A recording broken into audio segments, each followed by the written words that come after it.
Rayman 2: The Great Escape. The answer to the question, what if you made a child-friendly story about oppression and genocide? A bit like Avatar, or She-Ra, or Wicked. Oh, or that time Disney made Hunchback of Notre Dame. Come to think of it, it's not actually that original an idea. But anyway, let's talk about it.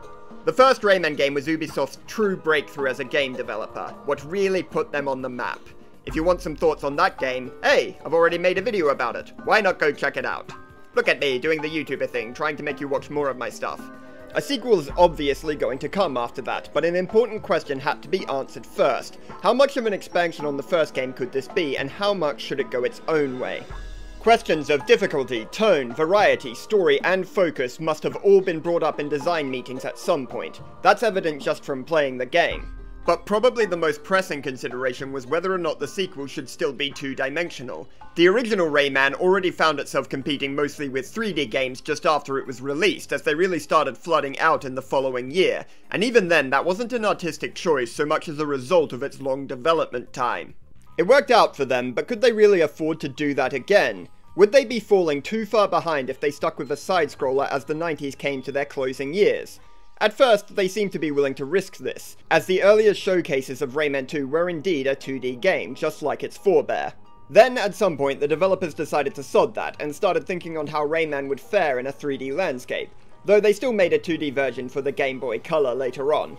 This would clearly have enormous implications for the game, and not all of them positive. Even with almost half a decade of development behind the systems at this point, 3D mechanics were still being figured out in 1999. As such, there are a few weaknesses with Rayman 2's platforming that can be a bit frustrating now and then. Notably, it's not always clear exactly whether or not you'll land on an edge or slip off it. It's also difficult to know how far away certain dangerous objects are, especially the lasers I find, and the camera will endeavour to hide all the information you need to play properly when it's having a bad day. But the mechanics themselves are still smooth and responsive as ever. Furthermore, the 3D world is generally built with enough lenience to avoid serious punishment from these flaws. Mix that with the remarkable variety the game has, and you're in for a good time. Was 3D the right choice then? Well, the level design of Rayman 2 holds up much better than Rayman 1, mostly because it's not obsessed with spawning shit out of nowhere, but I'd argue the controls and interactions have aged more gracefully for the first game, so maybe it wasn't in hindsight. But that extra dimension still has value in other ways, outside of the gameplay. That of character, atmosphere, drama. Rayman 2 might not hold up to its older sibling in smooth play or incredibly detailed landscapes, but to say that is to judge it by the rules set by its predecessor, not by its own. It almost seems to take pride in how it is different from the first game, and different it was, even in the structure of its development. After the first had done so well while being built by a huge team, the new team, still led by Michel Ancel, consisted of only 6 people for quite a long time. They specifically wanted to show that a game didn't need to be made by an assembly line, it can be born of just a few passionate individuals.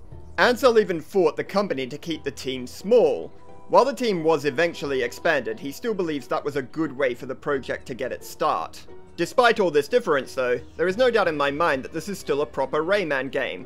The core priorities are basically unchanged. As introduced in the last video, it needs to look good, and it does. It needs to sound good, and it does. And it needs to be tightly designed, which it is. What it doesn't need is massive innovations or ideas that really push the genre forward. That's never really been Rayman. And fair enough, it might not show off exciting developments like some franchises, but it knows how to learn the best lessons told by games before it. Now, of those 3 priorities, the first one to talk about is the look of the game.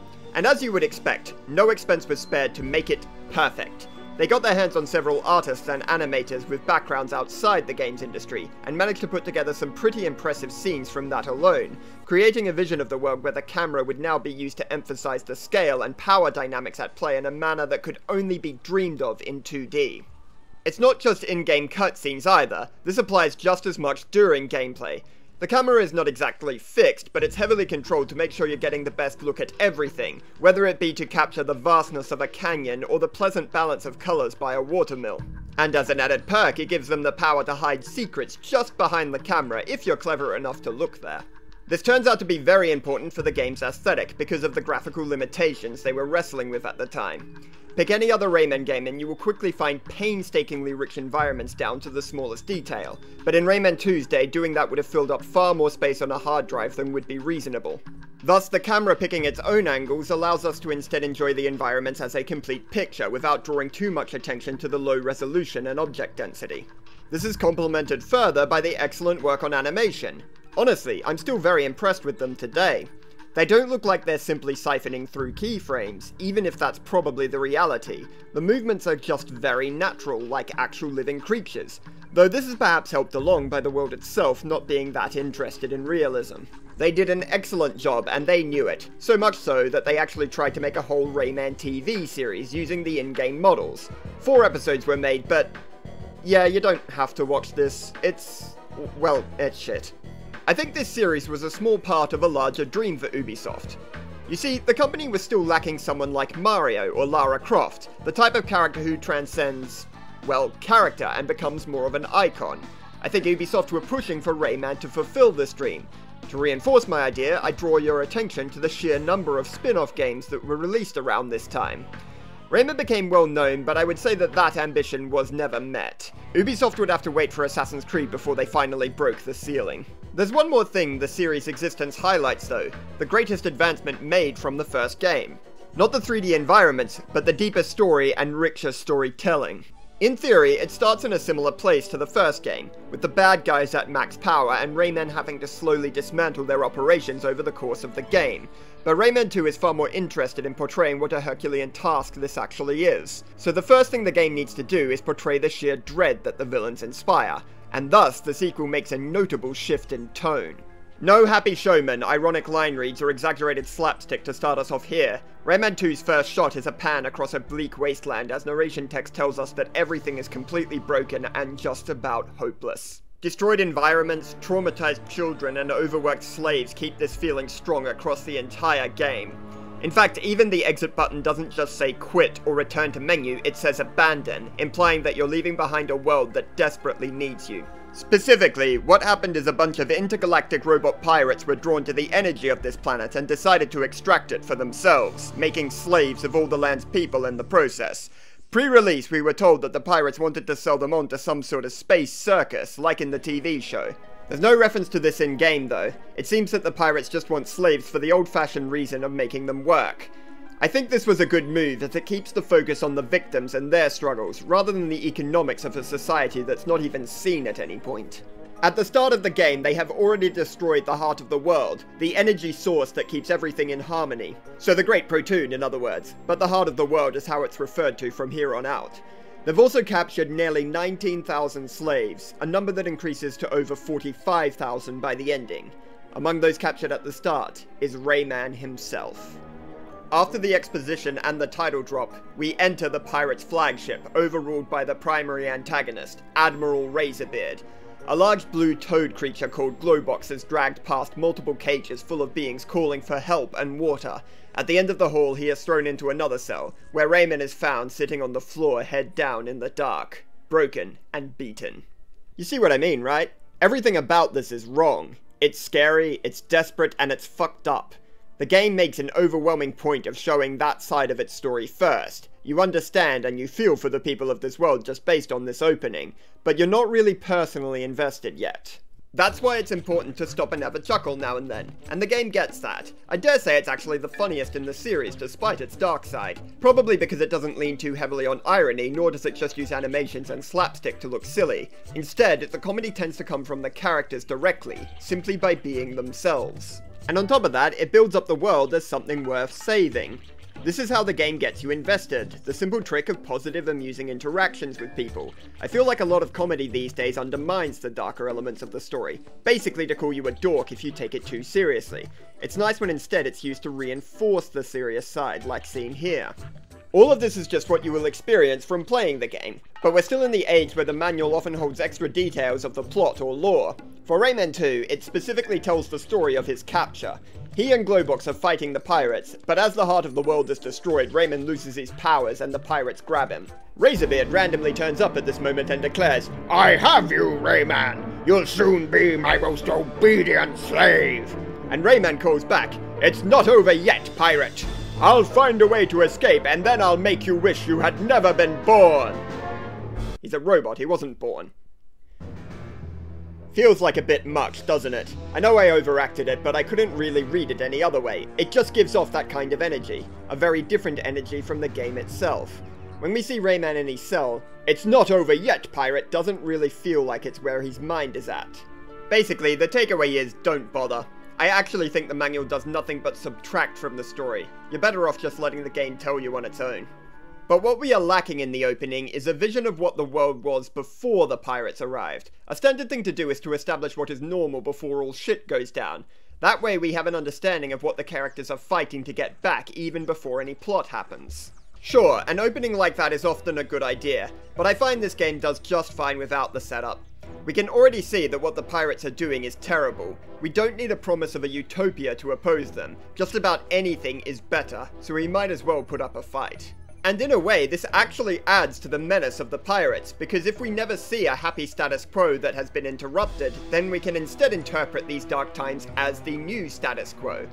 The pirates are rooted in such a way that they can no longer be seen as an aberration. They are part of life in this world now, reinforced by their establishments all over the planet, and even message boards communicating their will that you'll occasionally encounter.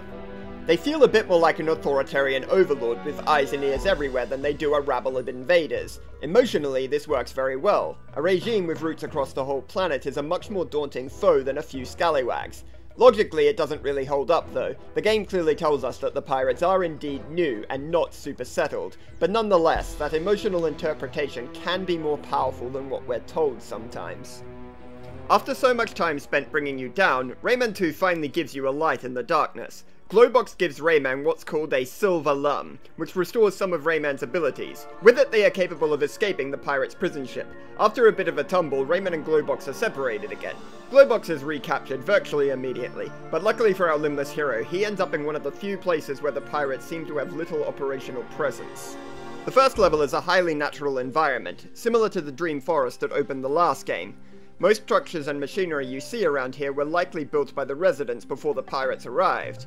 This area serves two purposes. The first is simply a rest. After all the darkness of the opening, we are now giving you a moment to recover and breathe for a few minutes. The second is mechanical, namely to give you some nice low-energy surroundings to explore how your buttons feel and interact without any risk of death or even taking damage. For me, it was a good opportunity to remind myself how the older style of 3D platformers were, where you must direct your character's movements precisely. It's quite a contrast to the contextual and auto-correcting systems we see in later games like Uncharted or Assassin's Creed. I like how these games work just fine, but I do think it's a bit sad that the more involved style has become somewhat rare now. You could argue that it's just the genre getting rid of the clunkiness of the old games, but I don't think I can agree with that. There is fun to be had in handling the exact angle and speed of a jump yourself. Case in point, modern 2D platformers still seem very comfortable with giving the player this level of control. These earlier 3D platformers show that it is not impossible to achieve the same effect in the polygon world. Nonetheless, it is something the industry has pulled away from. A major reason for this is probably visual fidelity. Games have edged closer and closer to photorealism as time progresses, and there's a number of aspects of the old platforming system that don't mesh well with this. Having the ability to control momentum mid-air or jump a large gap from standing looks a bit funky if the appearance of the world is otherwise believable. I mean, even a dynamic lighting system is problematic, as the shadow being directly below the player is important to clarify your exact position. Perhaps another issue is that the levels have become more detailed. The sharp edges that ledges have in this game would look all too plain for a modern game, and some extra foliage or structural material would be needed to spice it up. But this in turn makes it harder to distinguish between a platform that you can path onto compared to something that's just there to look pretty. I found that even Rayman 3 occasionally had this problem. It's no wonder that it's gotten a lot worse since then. Many often need to come up with some sort of contrived markings in the world to clearly show you the path forward, like in Mirror's Edge or the 2018 God of War. Both of these problems are overcome by accepting that you don't need your worlds to be as realistic as possible, a premise that is accepted by default in a Rayman game. I think a large part of why 2D platformers don't worry about this as much is down to them already having a fundamentally unrealistic element in their design. Similar to how musicals often work better in an animated movie or on stage compared to a live-action film. Once we've already accepted one level of fantasy, it's easier to bring in another one. Regardless, I don't think I would be happy with any 3D Rayman that wouldn't give me this level of control. I'm not sure if they'll ever make another one, but if so, I hope that they stay true to this style. After all, you don't actually need to develop on the games from this time all that much. As stated before, Rayman 2 is still very satisfying to control, even in hindsight. The nature of your movements feel just right, responsive and versatile in their simplicity, as it was with its predecessor. But make sure to pick up the direct input key switcher, because the standard PC keyboard layout is just weird and there's no way to fix that in-game. There are two major changes from the mechanics of the first game that I want to draw attention to, one good and one bad. The good one is the rework to the helicopter power. The gliding effect will slow your descent less than it does in the first game, but there is no limitation to how long it can be active anymore. It can also be used multiple times per jump if you so prefer. It's not perfectly implemented since it kills Rayman's upward momentum instantly, which can occasionally cause problems when you're suddenly thrown into the air just before you plan to jump and end up not being able to make the gap ahead because of this. But overall, it feels more natural, it enables for a greater variety of level design, and it acts as a bit of a crutch when the camera makes it difficult to judge a jump correctly. The change I don't like is the modification to Rayman's attacks. Where Rayman used to throw his fist out in front of him, which could deal damage both when outward bound and returning, he now just shoots an energy orb from his hand. Before you had to play with limited range, but that was balanced out by the double directional thing, encouraging more flexibility and creativity. Now it's just a boring straight line.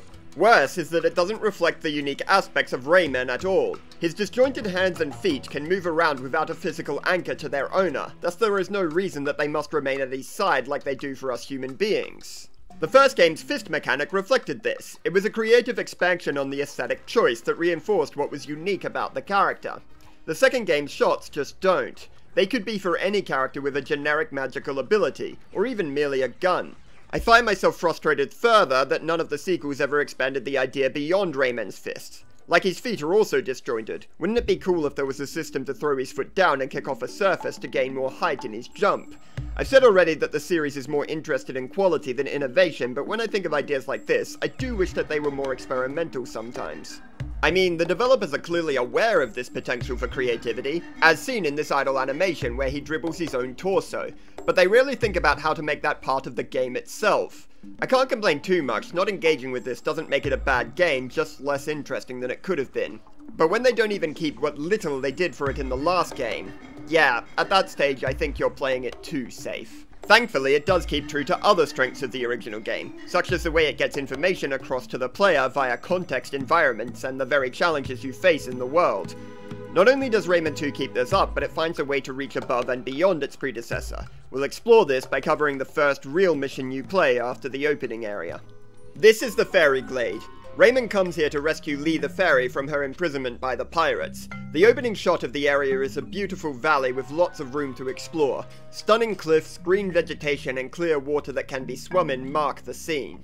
After a bit of hunting, you'll get through the gate seen at the start and encounter this infrastructure set up by the pirates. The machine is constantly pumping absurd quantities of oil into the water of this area, and appropriately, you cannot swim here like you could before. A small mechanical reflection on how the pirates' industrialization is harmful. It's also notable that danger to the natural environment is portrayed as danger to Rayman himself. Michel Ancel first got noticed by Ubisoft based on an environmental animation he did about the ozone layer, so it's perhaps not all that surprising to see similar themes returning in his later work. But it seems to have gone further, becoming entrenched in the series from this point on. The villains are always in some way using heavy machinery and industry to run their operations, while the good side is represented through nature. For Rayman 3, Origins, and Legends though, it's more of a vibe than anything else. In Rayman 2 it's very explicit. This one won't just show you the enemy using machinery, but will actively portray how it damages the world. As the area progresses, the environment gets less and less natural and the robot structures become dominant. Eventually we find Lee's prison. She is trapped in a mechanical cage surrounded by grass and rocks just outside of her reach. The machine that powers her prison is a rusty metal tank surrounded by some sickly green liquid. Upon destroying it, she is freed directly into the untouched world, as she should be. What it's trying to say seems pretty unambiguous at this point. And yet, it's still not done. The next part sees you falling down a long ditch where the pirates are dumping even more excess material than before. This place makes the first outlet seen at the start feel quaint. Appropriately, the water at the bottom here is not only unswimmable, but pitch black. The type of thing you shouldn't go anywhere near. Here we see the final state of what the pirates are doing. What the whole world will look like if this little industrial revolution of theirs grows beyond control. It doesn't bode well for the real world that we walk in, does it?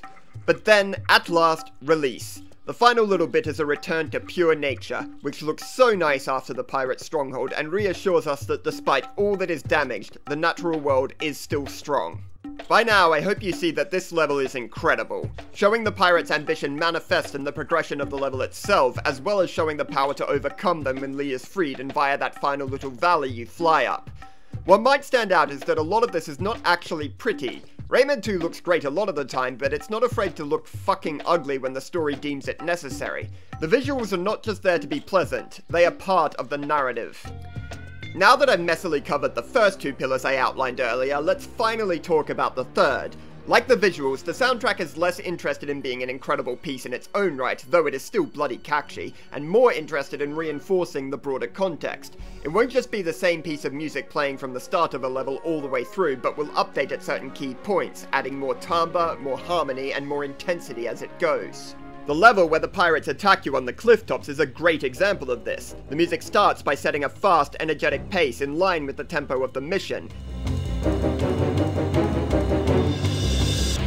At specific moments, more vivid versions of the track with harder accents and more instruments slowly take over their predecessors.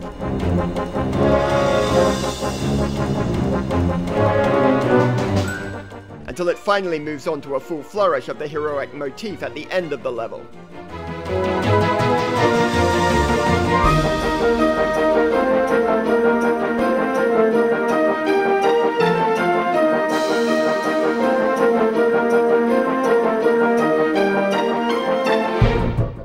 It's very effective for the level itself, and similar patterns can be seen across the whole game, but a consequence is that the music is a little less focused on melody and more on rhythm.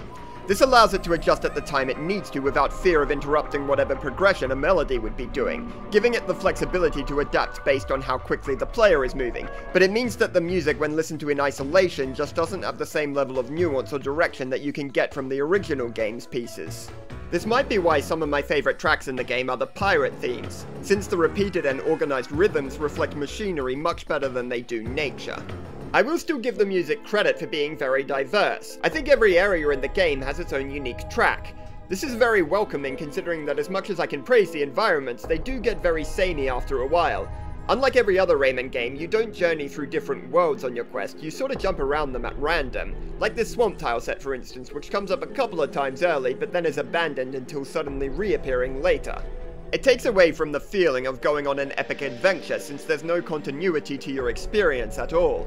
But this is actually explained. He travels through this network called the Hall of Doors, a mystic place which allows him direct access to wherever he wishes to go.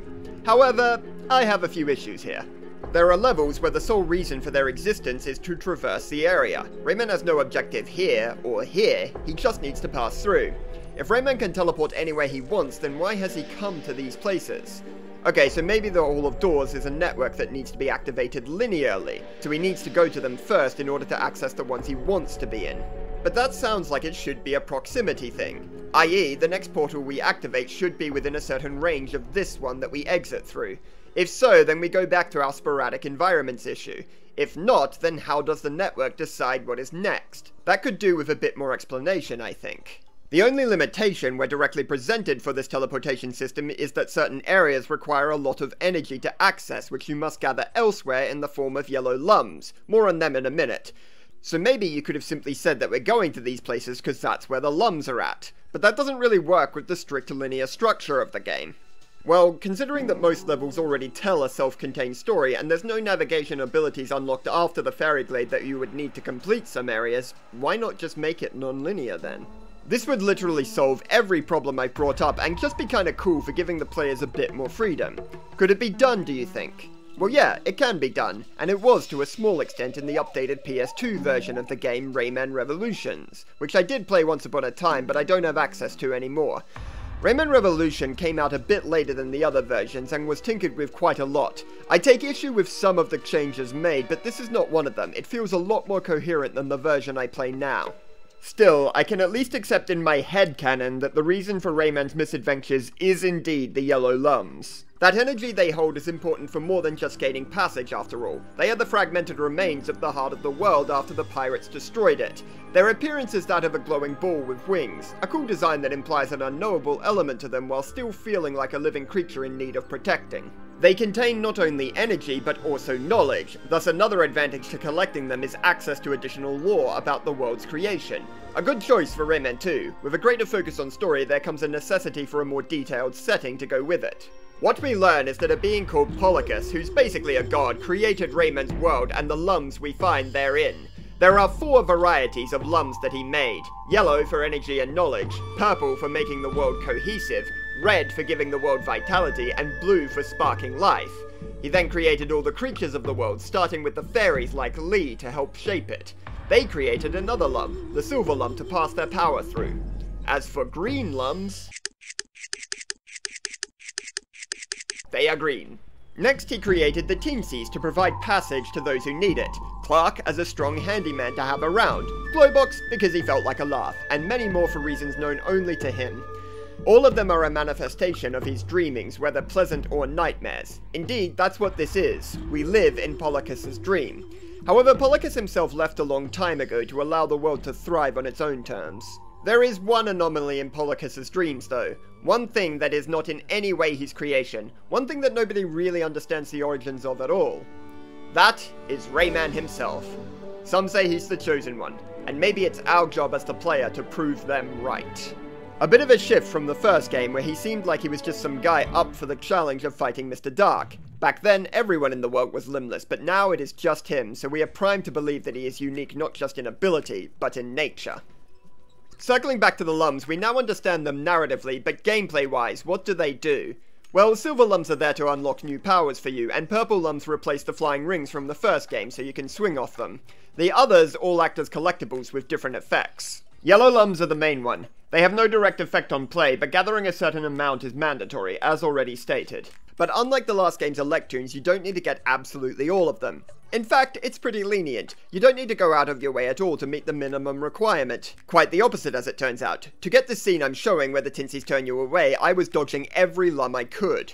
Therefore, you can actually just ignore them if you so choose. Their purpose, I would argue, is not to gatekeep the game's content, but to provide an additional goal for those looking for a challenge. The game is far easier than the first, and in fairness, it's Rayman 1 we're talking about, of course it is, though one could argue it went too far the other way. There is still no selectable difficulty, but instead additional rooms and dangers are placed in the levels that you only need to tackle if you want all the Lums. Functionally, they serve as a way for you to select your difficulty without even realizing that's what you're doing. These aren't lazy either. Many of Rayman 2's optional areas are really long and well put together. The Sanctuary of Stone and Lava even hides an entire additional level, which happens to be one of my favorites in the game. Now, onto the remaining 3 Lums. Blue Lums allow you to extend your breath meter while underwater, so they're somewhat like purple Lums in that they're part of the level design itself. Red Lums and green Lums bring us back to difficulty. While the yellow Lums are there to ramp it up for you if you so choose, these 2 are there to mitigate it. The red ones are simple, they restore your health. It's expected that the game will have a collectible like this, but these guys are fucking everywhere. You will even get at least one every time you kill a pirate, so running out of life takes proper effort for most of the game. Therefore, most of your deaths will not be due to health running out, but hitting lethal objects. That's where green Lums come to the rescue. If you hit such a hazard, you will respawn with a little less health at the location of your last green Lum. All enemies killed and collectibles gathered will remain that way, so you don't need to deal with them again. The green Lums, like the red ones, are very generously distributed, so you will never lose too much time whenever you die. Noting that they do nothing for you if you actually run out of health, but again, probably not gonna happen. As a result, Rayman 2 is a very universal experience. Virtually anyone can play it. I approve of that, but I do think they could have been a bit more ruthless with the optional challenges to get all the Lums. There is actually one thing near the end of the game that I genuinely find really hard, but for all the wrong reasons. That's another thing to put a pin in for now, though. Regardless, it's about time I went into the actual plan to defeat the pirates. After rescuing Lee, she tells Rayman that he needs to bring back Polokus, for when he left, he created 4 magical masks. When reunited, they would bring the god back, and the pirates would stand little chance against him.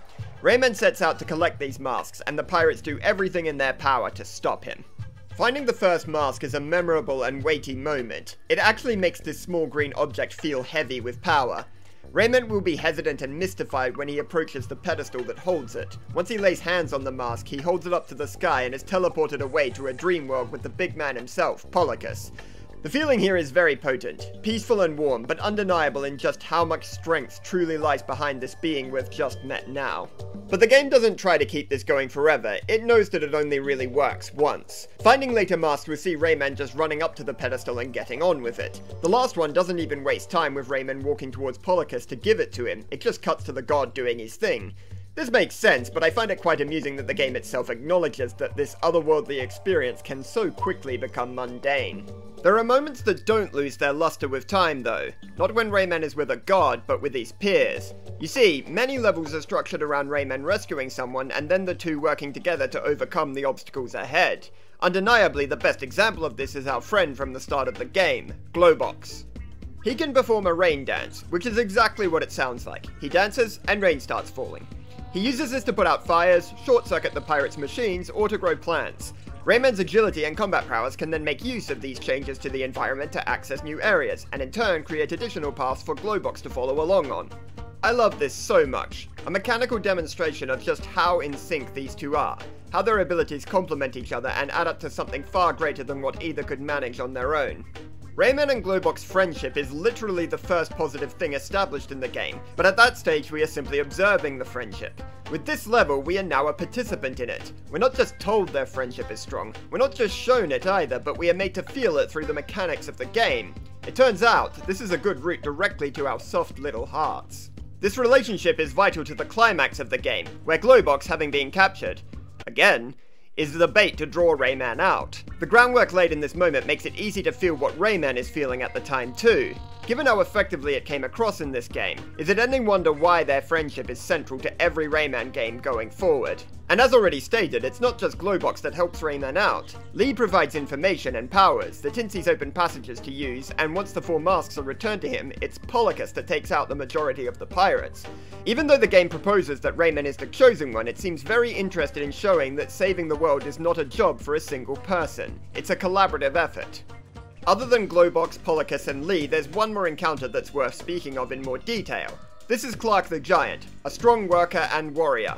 There's a section similar to Globox where he and Rayman must combine their abilities to proceed through an area, but what's more interesting is how he muddles the structure of the game just before this happens. When you first encounter him, he's on the floor sick and requires you to go back to an earlier level to find the Cave of Bad Dreams, where you can get your hands on the life potion needed to heal him.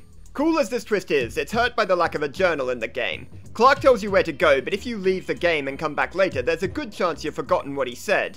Then the only way to access the information again is to go back to Clark so he can tell you once more. That's at least 5 to 10 minutes just to check your objective when all it needed to be was a note in the pause menu. Nonetheless, having to go back to an earlier level in order to access the next one is exciting in and of itself. It signals to the player that they're about to experience something different, something worth breaking the structure of the game to show you, and the cave doesn't disappoint. It's guarded by this creature, who is basically the version of Mike Wazowski, who's not only scarier than Sully, but probably ate him. When entering, the keeper tells you of a great treasure hidden inside the cave, and that it's yours if you find it, but he'll be hunting you, and if he gets you first, he'll show you no mercy. This is by far the most unique environment in the game. Ghostly figures rise in the distance as giant bones make up the platforms you walk on. It's a little weird, but it doesn't feel that different to anywhere else mechanically. You're just playing as normal in slightly odd surroundings. No sign of the cave keeper yet. Eventually though, he will catch up with you, specifically at the top of an enormous slide. The only way to go is down. He's right on your tail the whole time, so close that the third-person camera is embedded within his salivating jaw, giving you a perfectly unsettling view of him violently biting down whenever you get a little too close. Yeah, if you played this game as a kid, sorry for bringing back your trauma just now. However, what's interesting is what happens next. After escaping the slide, you are now engaged in a boss fight against him. At this stage, he will attempt to snipe you with fireballs from afar or knock you into the abyss below via colliding platforms. Sorta oddly indirect tactics compared to before. Almost cowardly. As soon as you get anywhere near him, he turns and runs to a different vantage point, and once there are none left to jump onto, he just flees the fight altogether. What was just minutes ago this terrifying monster trying to devour you as you fled in terror turned into such a pathetic wimp the moment you actually stood up to him. A bit like a bad dream, isn't it? They feel all-encompassing and surrounding at the time, but ultimately they are just figments of your mind acting up. Once you overcome whatever thoughts are fueling them, they are powerless to hurt you.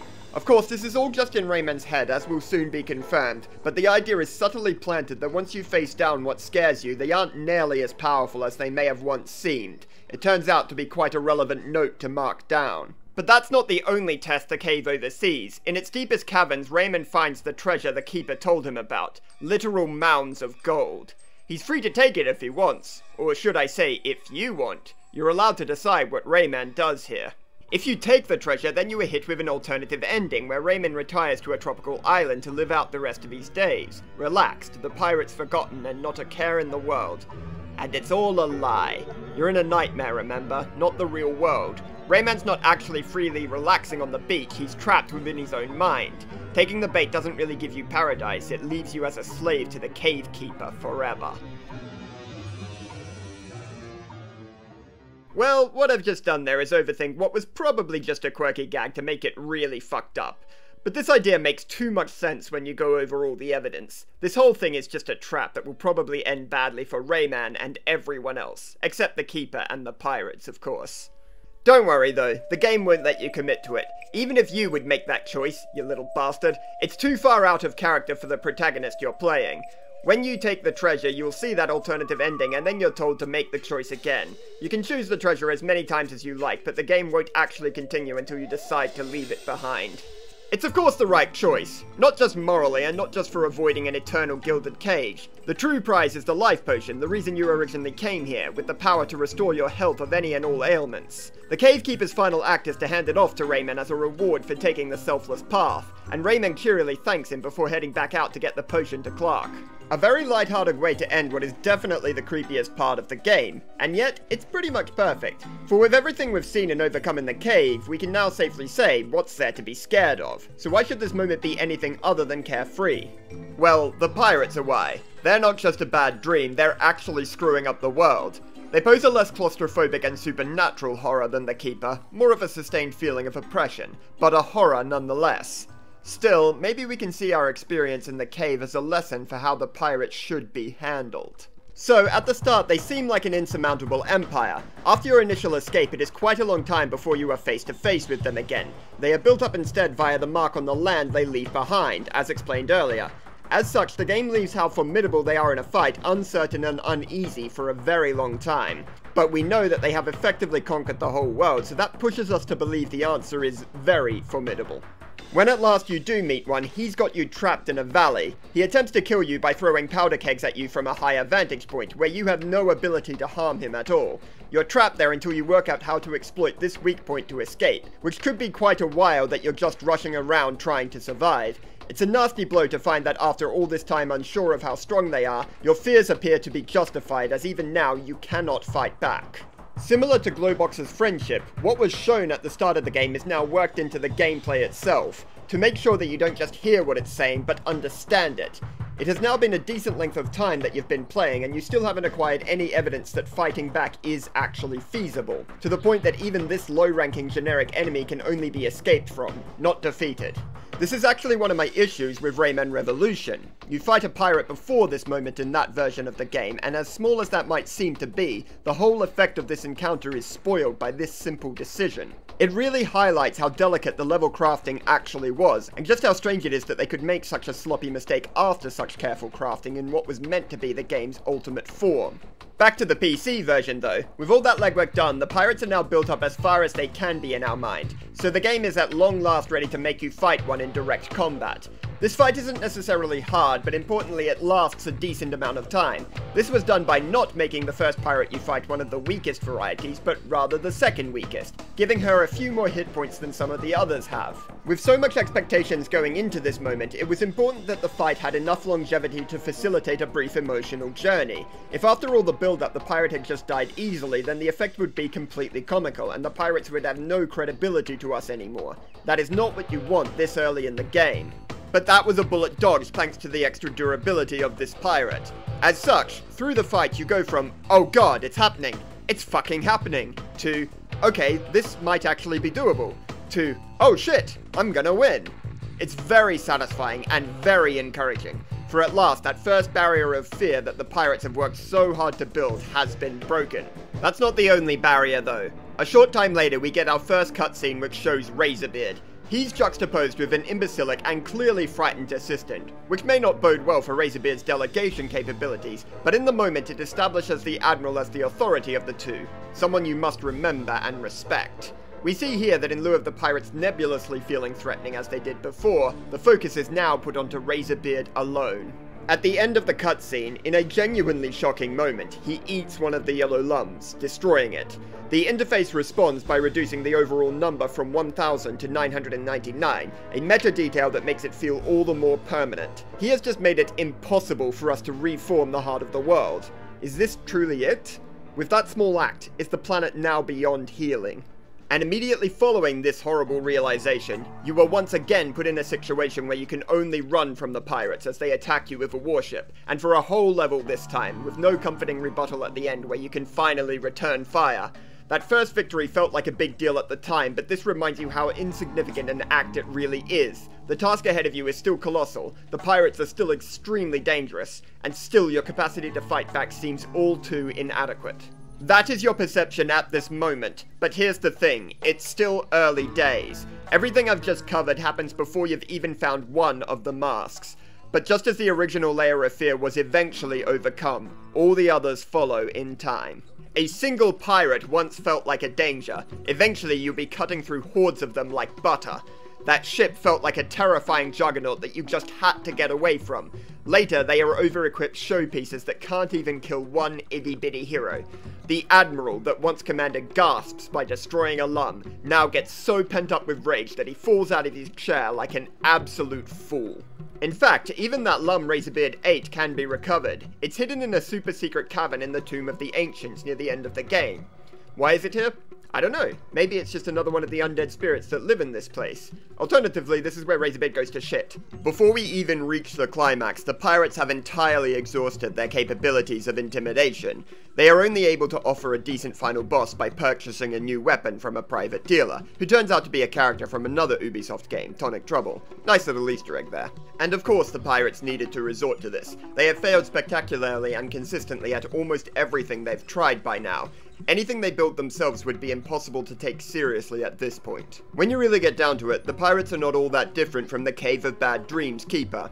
One is a pure manifestation of fear, the other uses fear to keep people in line, but as it turns out, when terror doesn't work, there's nothing left of either of them but a weak, pathetic coward. It says something about fear-mongering authoritarians in the real world too. If somebody is so desperate to scare you into submission, maybe they're not actually as strong as they pretend. Pivoting back to gameplay, Rayman 2 added a new system to the formula, combat. In the first game, fighting enemies was treated more as an extension of the platforming, but Rayman 2 has a mode of movement specifically designed for fighting and frequent scenarios where the only sensible way forward is to engage your opponents. That movement is strafing, allowing Rayman to keep target on the enemy while moving and jumping sideways. There's honestly not much more to it than that. If you spam attack while jumping around in a figure-8 pattern, that'll be enough for almost every fight in the game. It would at least be relatively quick, but the pirates often have a decent amount of health and long iframes. Some are also fond of moving to a new position mid-fight, which doesn't mean you need to change anything tactically, but you usually can't hit them again until they stay still, prolonging the inevitable further. So basically, the majority of fights are boring slogs. It gets a bit more exciting when an enemy tries to engage you up close. These tend to be the best encounters since you need to make sure you don't get yourself cornered, meaning you must actively pay attention to your positioning and environment. But unfortunately, these fights are few and far between, and honestly, even they are pretty basic. Nothing to write home about for sure. You get the idea. I don't think the combat against basic mooks is good, or even decent. It's terrible. Boss fights then. Do we find redemption there? Well, the boss fights are actually more of a platforming challenge than a combat one, so no, we don't because we can't. For what it's worth though, the boss fights are okay. Worse than the first games, but still reasonably diverse from one another. I don't dislike them, but I do think they're rather underwhelming, as many let themselves down due to a lack of development. If you watched the last video about Rayman 1, I pointed out that bosses would often have an initial attack pattern that was relatively easy to cope with, so you could figure out how to deal damage to them under somewhat gentle circumstances. Then they added complexity as you brought them closer to death, ensuring that the fight never got tedious or felt one-sided. Rayman 2 start in a similar way. The attacks are easy, so you can go figure out how to damage them. There's decent creativity that goes into this, but most of them don't bother with the part where you add complexity after that, which, as I said, makes them feel one-sided and get a bit tedious. The first one literally dies after just one hit, so he feels like a bit of a chump. But then again, when the others would just make you do the same thing multiple times over, maybe this was the better way to go. Where the boss fights were probably the most memorable thing about the first game, the second game seems to have been more excited about something else. That being the great number of gameplay modes scattered across the world. Whether it be hanging from a flying powder keg, a rotating roller coaster chair, or even something as simple as swimming, the game is chock-a-full of deviations from its standard platforming controls. It is with these that the effort that was missing from the boss fights ended up, and I can't say that it was a bad choice. While I think systems like this can be very gimmicky, Rayman 2 does a pretty damn good job with them, partly because many are well balanced and designed, partly because several allow you to switch back to normal play at will, blending them smoothly with the broader game, and also because a lot of them are not one-off minigames but will repeat themselves, allowing you to develop your understanding of them throughout your playthrough. Let's talk about what I think is the best one, and representative of all three of these strengths: the walking shells. These shells will be hostile when first encountered, but if you run away from them, they'll eventually get tired out. Then you can hop on their backs and go for a ride. Their limitation is that they will forever move forward, though you can still direct their movements other than that. The benefit they provide is that they can traverse terrain that Rayman cannot, including traveling over lava and running up vertical slopes, or even upside down. When you jump off the shell, you will return to normal play, while the shell will continue forward and detonate on whatever they hit, allowing you to clear blockages if aimed properly. This not only blends them with standard gameplay, but gives you a unique benefit for using them. But that's only the final little moment with them. Whenever you get on a shell, you can expect to have a meticulously designed obstacle course to guide them through ahead. These are great fun, and since the shells reoccur, there's room to put somewhat easy ones in the early phases of the game, but mighty challenging ones towards the end. While you might find them a little strange at first, you'll have plenty of opportunities to work out the nuances in how they move, and when jumping or accelerating is a good idea. They will eventually feel like a comfortable part of the gameplay loop, rather than an aberration from it. I felt as happy to see this last one at the end of the game as it was to see Rayman, though honestly it probably shouldn't have been so thrilled considering Rayman has killed all the others he's ridden. Mind you, I shouldn't have been so thrilled either, as I would soon learn. It turns out it was not there to activate the walking shell mode of play, but a different one. One I like far less. But before I rip into that specifically, you need to understand that the criteria I've given to why the different modes of play work is not universally achieved. Again, the rules are good mechanical and level design, blending with normal play, and repeated use. The shells marvelously hit all three, but the others are on a spectrum. Slides are used repeatedly and are creative in their layouts, but you don't have any control over when you start or stop sliding, or how you can use that to your advantage afterwards. The section where you surf behind Sam the Snake is really fun and well made, but again it doesn't blend fluidly with normal play, and it also only happens once. Polar opposite to the walking shells is this pirate ship, which happens only once, doesn't blend, and is also just boring and shit. I think that this inconsistency is a clear sign that there were just too many of them. Especially towards the end of the game, they feel increasingly unimaginative and undercooked.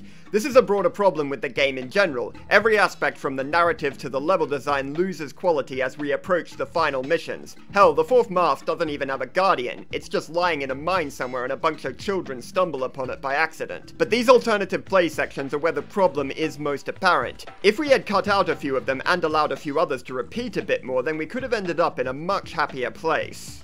And what's sad is that there's one that could have worked, but was handled really badly. The flying shells, the late game sibling to our lovely walking shells.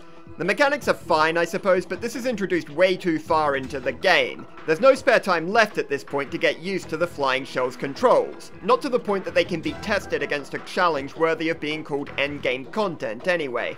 Either the challenge will be too easy and thus an annoying forgettable distraction, or it'll be too hard and thus frustrating because it forces us through a roadblock based on a set of skills we've had no chance to build up. Very much not an ideal situation, but if forced on us, I would prefer you keep things simple so that we can at least get past it as quickly as possible. But no, they went with the difficult option, and it's fucking dreadful. What they should have done was create one final walking shell section here instead. That way we get to have a final farewell to a part of the game that we've actually grown alongside, and are not forced to learn something entirely new just before a high-level exam. What's done is done, I suppose. It sucks, but at least it's over once you get through this part. Oh, why? This is the final boss against Razorbeard. The fucking final boss. And that of all places is where they decided to bring back this system. It should be a test of the game's core mechanics at their most extreme. It should not be a test of shit that was only introduced 10 minutes ago. Yes, repeating the alternative modes of play is part of what makes them work, but not like this, for God's sake. Making things worse still, whenever you get hit by any attack, you lose control and fall into the lava below. You will do a green lum respawn, but Razorbeard will also be healed, so in effect, you have to start again. Bosses need to give you room to fuck up and experiment with how to do better while it's still fresh in your mind. That is greatly hindered when you have to go through the early phases again each time. So that's 2 big marks against it now. I'll give it a saving grace point because unlike previous bosses, Razorbeard's attack patterns will develop in complexity as you hurt him. So that's at least one thing it got right, but this fight is too broken for that to fix it. Whatever convinced the developers that the climax as it is was a good idea, I want some. Thankfully though, the fight can largely be avoided, either because a clever lass realized that almost everything about it was woeful, or, to be honest more likely, they just decided to add a fun Easter egg, and luckily it gave us a way out. If you pick up one of the attack charges and then hold down the attack and jump keys at the same time while flying into the top of the roof, you teleport to this new corridor, at the end of which you can pick up an infinite ammo power-up for your cannon. The fight is a cinch after that. Still bad, make no mistake, but like I said before, it's better to just get it over with quickly than deal with hitting your head against it for ages. It's not good for the tension during the final stages of the story, all the same, it's worth it in my books.